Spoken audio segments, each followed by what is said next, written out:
Кыргызстанда менчик лабораториялар, бейтапканалар бүгүнкү күндө элге кымбат баада кызмат көрсөтүп жатат. Ал эми мамлекет тарабынан каражат бөлүнгөн мамлекеттик ооруканалар, бейтапканалар каражаттын тартыштыгына шылтап оңала албай келет. Эгерде анализ тапшырам деп барсаң, кайра эле ошол менчик лабораторияларга жөнөтөт. Чындыгында Кыргызстандын медицина тармагында тез аранын ичинде чечүү көптөгөн маселелер бар. Алар кайсылар? Бүгүн саламаттык сактоо министри Талантбек Батыралиев менен ушул маселени талкуулайбыз. Көрсөтүүнү мен Кылычбек Мырзалиев алып барам. Министр мырза, кош келипсиз. Биринчиден ушул Кыргызстандагы эң негизги медицина тармагындагы биринчи кезекте чечүү көйгөйлөр эмнелер? Ошолорго токтолуп кетели. Мен бул жерге келгенде эле айттым. Чакырылганда эле конкреттүү бир максаттуу талаптар коюлган. Бюджеттен бериле турган акча жок. Медицина акыбалы ушундай. Муну кантип көтөрүп кетебиз? Ошондо мен жогорку кеңештен деле өзүмүн программам катары эле айткам. Бюджетте акча жок болсо, өнүктүрүүнүн бир гана жолу тышкы же ички инвестицияны тартып, медицинаны өнүктүрүү. Мындан башка эч кандай немеси жок, альтернатив жолу жок. Инвесторлор ар заман бар.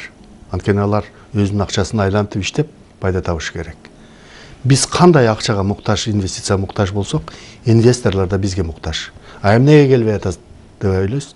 Анын үчүн инвесторлордун келиши үчүн узун мөөнөттө өлкөдө же ошол региондо саясий стабилдүүлүк керек.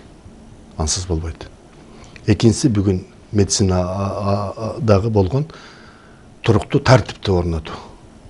Тартип аскердеги эле болуш керек. Ушул инвесторлордун келишине тоскоол болуп аткан же болсо ошол инвесторлорду коркуткан жагдайлардын бири медицина тармагындагы коррупция деп айтсак, жаңылыштык болбойбу?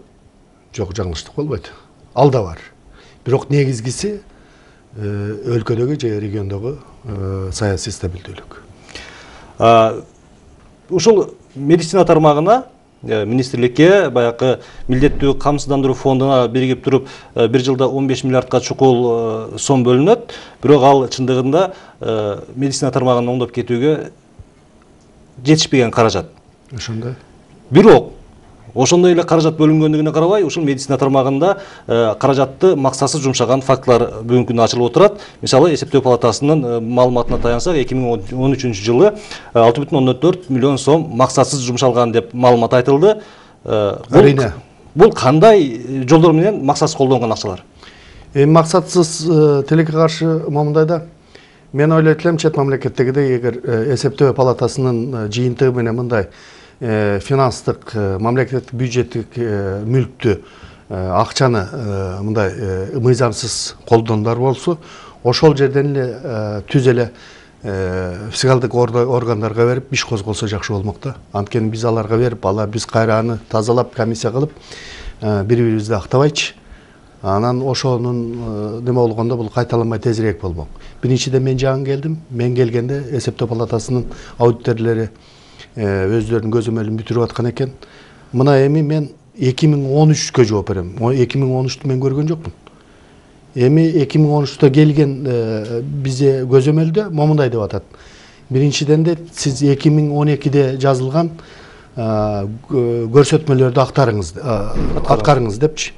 Эми 2012-де бул биздин системада ал адам барбы, жокпу дегендей аны издөөнүбүз деле канчалык неме. Бирок ошого карабастан тартип ошондой болсо иштеш керек.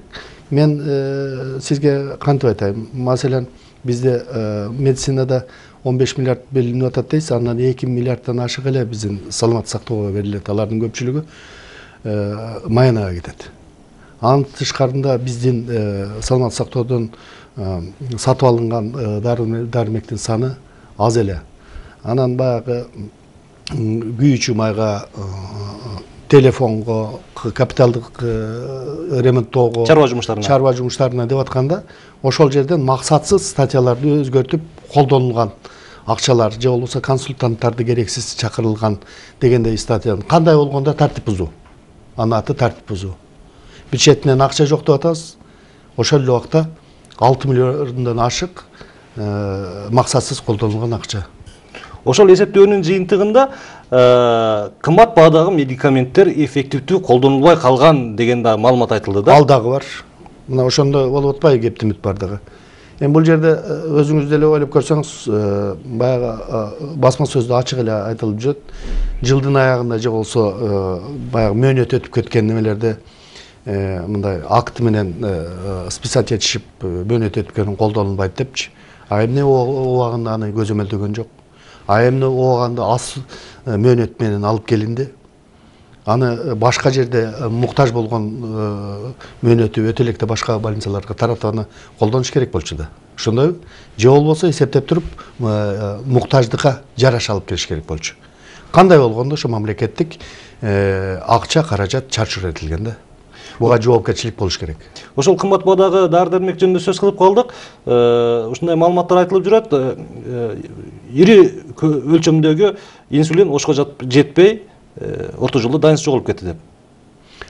Бул айтканыңыз туура. Бул деген 2014-түн баштарында болгон.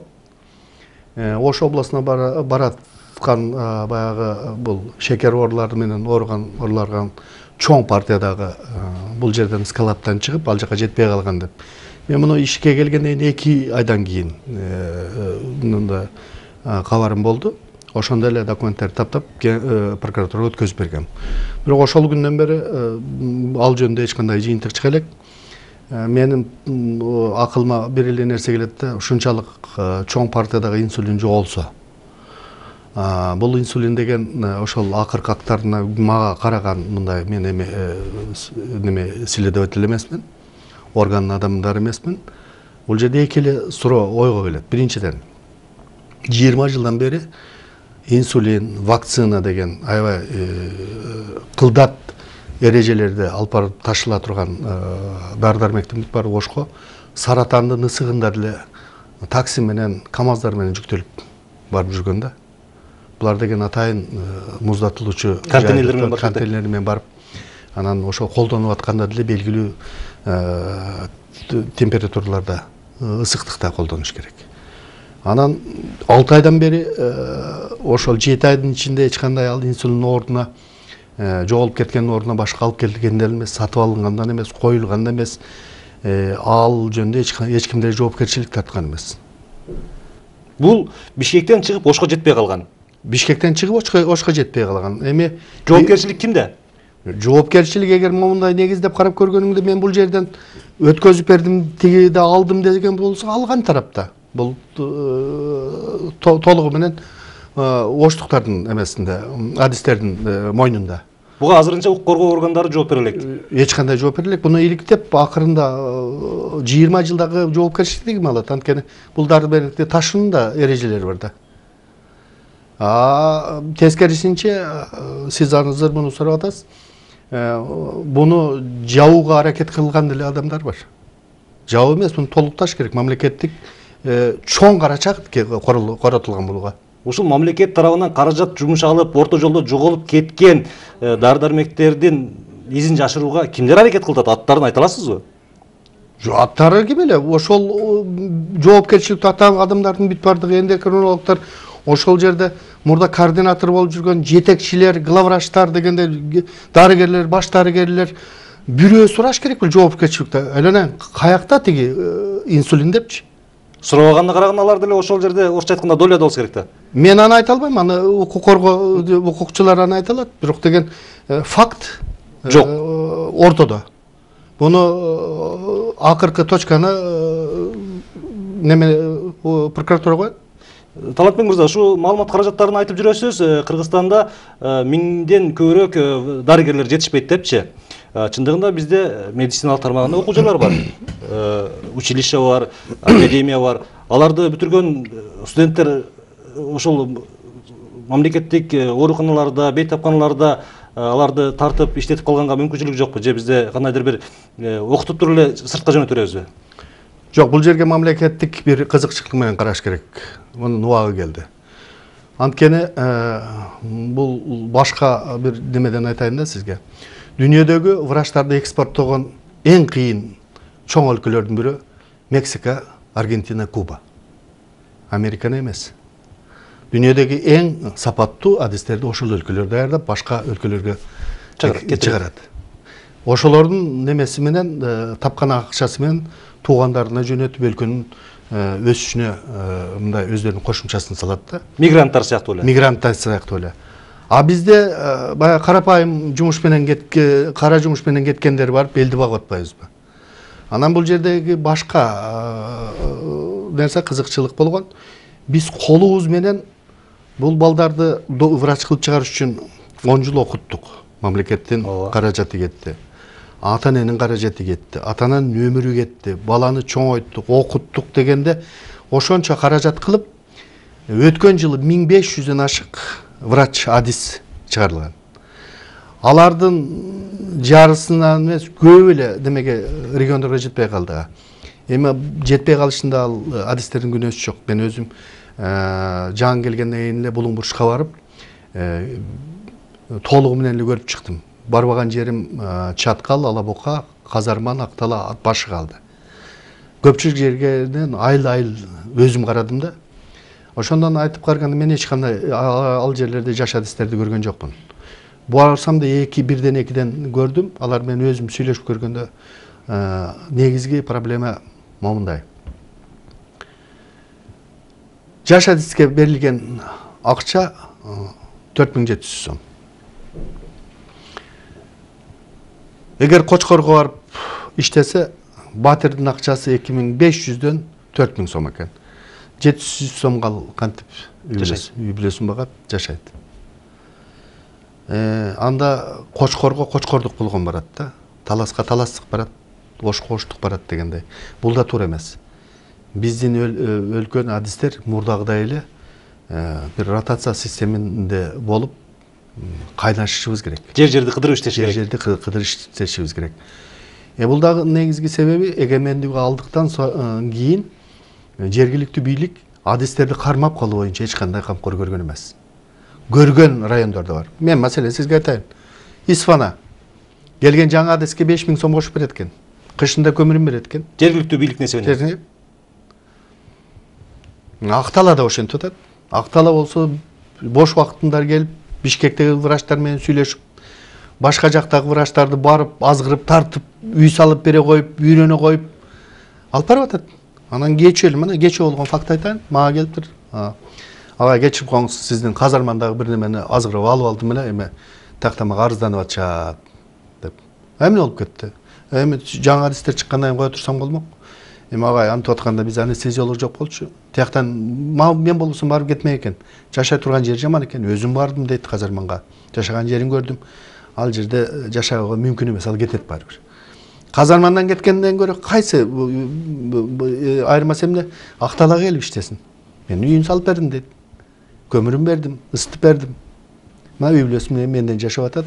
Эми ошого азыр депозиттен жардам бериңиз деп келдим.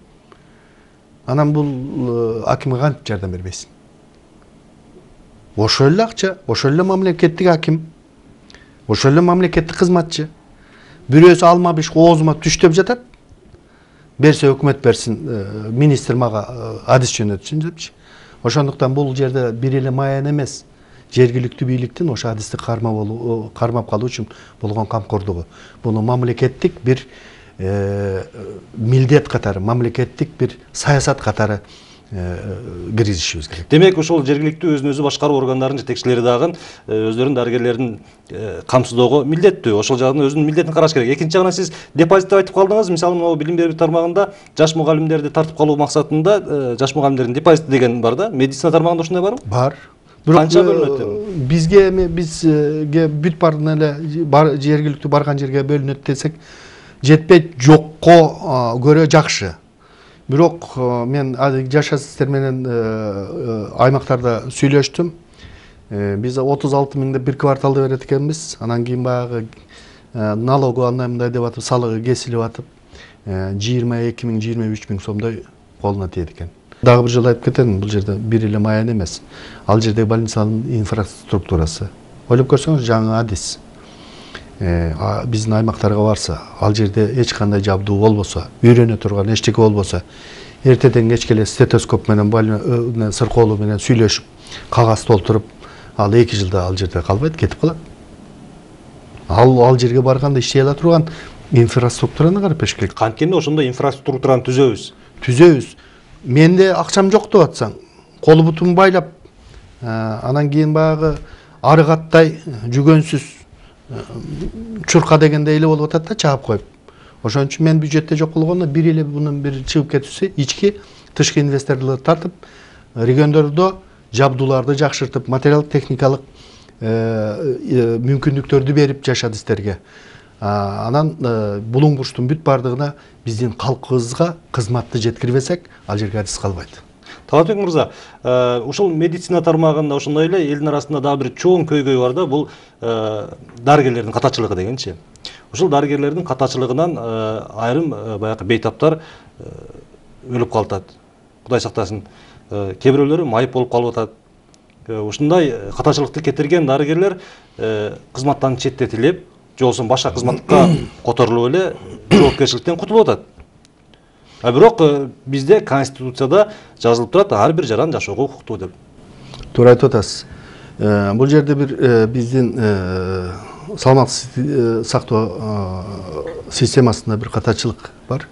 Мен чет мамлекетте көп жыл иштедим. Ар бир оорулуу, сыркоолуу ооруканадан чыгып кетип атканда, ошолордун чыгып кетип аткан эпикризинде врачтын кылган иштери боюнча тыйнак чыгарылат да.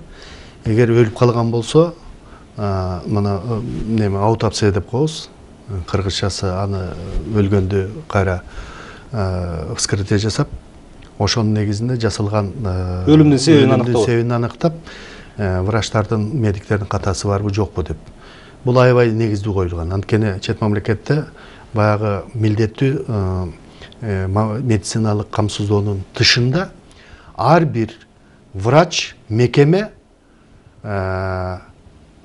врачтардын катасынан арылуу боюнча бир камсыздандыруу страховка деген бар. Аны милдеттүү түрдө. Анан бул сиз айтып аткан врачебная ошибка деген кааласаң да каалабасаң болот. Бирок аябай төмөн процент болуш керек, алардын немеси бар. Өзүнчө бир проценти бар. Бизде кайсыл процентте, кайсыл көрсөткүчтө? Эми бизде болуш үчүн алынын статистикасы болуш керек да. Бизде андай статистика, эч кандай статистикада көрүлгөн эмес. Өлдү, чыгып кетти. Ушундай эле. Тилекке каршы мурда Советтер Союзунда болгон, бизде азыр баягы өлгөндөрдүн патанатомияда атайлап изилдөөсү жок эсе эле болуп калды. Туугандары келет, кол коюп беришет. Аштырбайбыз, кестирбейбиз, ушу менен алып кетип калат. Ошол өлүмдүн себебин иликтөө боюнча баягы орусча айтканда вскрытие кайсы жерлерде жүргүзүлөт? Бардык эле ооруканаларда жүргүзүлөбү же соттук медициналык экспертиза борборунда гана жүргүзүлөбү? Жок, эми мунун немелери бар. Эгер деген бул арыз жөнү жок, жөн бир неменин себебинде өлгөн болсо, ошол өзүнүн ооруканасында бар болсо, ошолордун патанатымы же болбосо судмед эксперт деп кандай булардын неме болгонуна жараша да.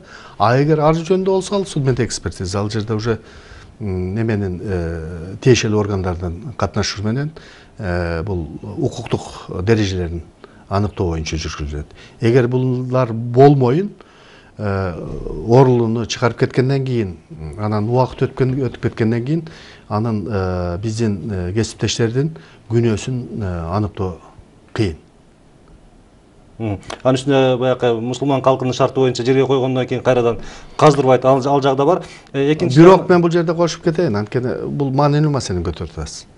Билесизби, чет мамлекетте ушундай бир нерсе бар.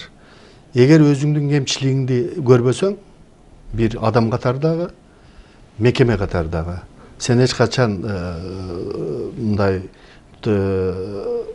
мекемеделер арасындагы конкуренцияны туруштук бере албайсың. Ал жерде кайра сен анын катасын айтсаң рахмат айтышат. Ошондуктан аудиттерди жалдап акча берип алып келет. Анан аудиттер келип текшерип, сенин катаңы берип, ушуну оңдосоң, ушундай жетишкендиктерге барасың дейт. Тескерисинче тышкарыдан келип, катаңы айтып, көрсөтүп айткандарга акча деле берилет да. Бизде тилекке каршы тескери болуп коёбу. Катаңды айтсаң, кайра ошол катаны жаап жашырганга аракет кылышат. Жок, аны катаны көрүшүбүз керек. Ансыз өнүгө албайбыз. Талантбек мырза, ушул медицина дейбиз, медицина бул илимий изилдөө иштери менен өнүгөт. А бирок Кыргызстанда ошол илимий медициналык тармакты, илимий изилдөө тармагы, медицина тармагында кандай жолго коюлган? Сизди канааттандырабы? Жок. Биздин азыр илимпоздордун өздөрү билет. Бирок көпчүлүгү менен тышкардан келген үчүн, чет мамлекетти жакшы билген үчүн бирөөлөр барып көрүп келип атса, мен ал жерде 23 жыл, 25 жыл жүрдүм. Ошондуктан мен башкача мүмкүн эмес. Анткени бул жерде медицина тармактын, медициналык укуктун, медициналык даражанын жетишкендиги жөнүндө сиз экөөбүз маек жасап аткандай эмес, атайын курулуштар бар. Сиздин кылган илмий иштериңиз атайын журналдарда, илмий журналдарда жарыяланып, ачык-ачык. Ошолорго сын алышыңыз керек. Кээде укмуштай сындайт. Сен муну урдап алгансың, тигиникин жазып койсуң, туура эмес кылыпсың, мындай эмес депчи.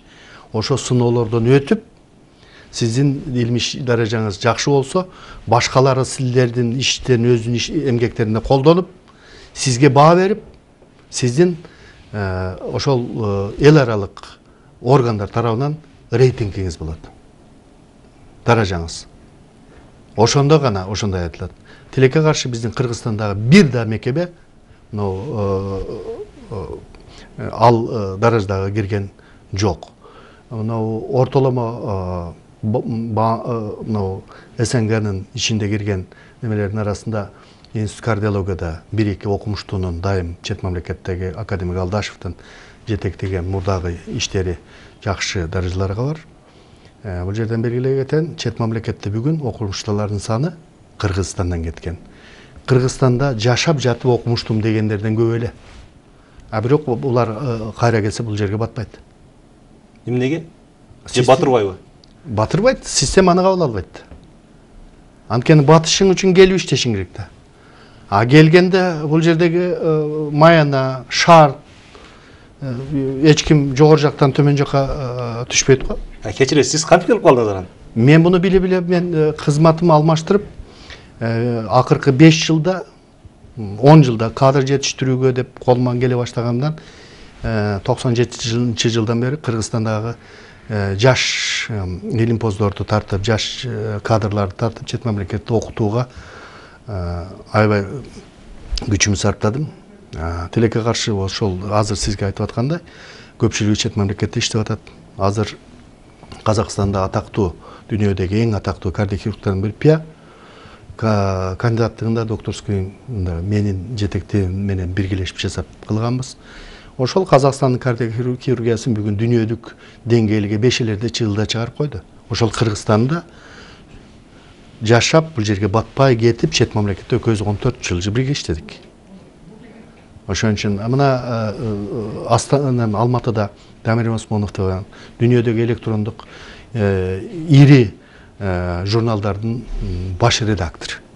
Кыргызстанга баткан жок. Кыргызстанда аны специалист да жок. Өзү кардиолог, мындан аритмия деп коебуз, ошол боюнча жаш болгондугуна карабай, аны интернеттен, эл аралык изилдөөдөн анын эмгектерин карап алса болот. Бирок бирөө күндө келип, ушундай биздин бир кыз жигит бар экен, ушуну колдонбойлу, ушуну бул жерден чакырып лекция окутпайлы деп андай караган жок. Сунуш түшкөн жок. Сокулуктук Базбек Давлетов деген бар. Бүгүн интернеттен карап эле Базбек Давлетов деп кирип көрүңүз. Дүйнөдө дагы бир андай атактуу журналдарда, атактуу мекемелерде иштеген дагы бир кыргыз болсо чыксын. Талантбек мырза, эми бул өзүнчө тема, чоң тема, аны дагы талкуулаш керек, бул багытта көптөгөн иштерди жүргүзүш керек. Экинчи жагынан реалдуу ситуацияга келсек, быйыл жыл башында Кыргызстандын калкынын көпчүлүгү ошол кызылча илдетине кабылды. Ошол илдет тарагандан кийин вакциналар бериле баштады, бирок ошол вакциналардын сапатсыздыгы туурасында сөздөр кетти, сөздөр айтыла баштады. Ошол эле кезде айрым жарандар өздөрү вакцина алгандан баш тартып, бул баягы диний көз караштагы адамдар баш тартып, алар дагы ошол ооруга кабылгандан кийин ооруканага түшкөн фактылар болгондугун биз буга чейин айтканбыз. Эмнеге бул багытта жакшы иштер жүрбөй жатат? Чындап эле жанагындай келип жаткан вакциналар сапатсызбы? Аны ким текшериш керек? Эгер сапатсыз болсо, ошол сапатсыз вакциналар кантип Кыргызстанга келип калды? Кызамык кызылча оорусу чыкты. Карточкаларында же немелеринде карап атканда ата-энесинен сураганда эмдөөдөн өттү дегендердин арасында кайра оорлоо болуп атпайбы? Бир экөө эмес. Анан ошондо анализ кылдык. ВОЗдун, ЮНИСЕФтин эксперттерин чакырып, бул кандай болушу керек? Бул эки нерсе болушу мүмкүн. Бир, кылдым деп галочка койгон. Же болбосо келген вакцинаны туура эмес жерде сактаган. Же болбосо жасадым деп баягы бир окуудан бир окууга барып атканда тез неменсин алып келгиле десе бир жерге барып кол койдуруп алган. Ушундай. Себеп не болсо болсун.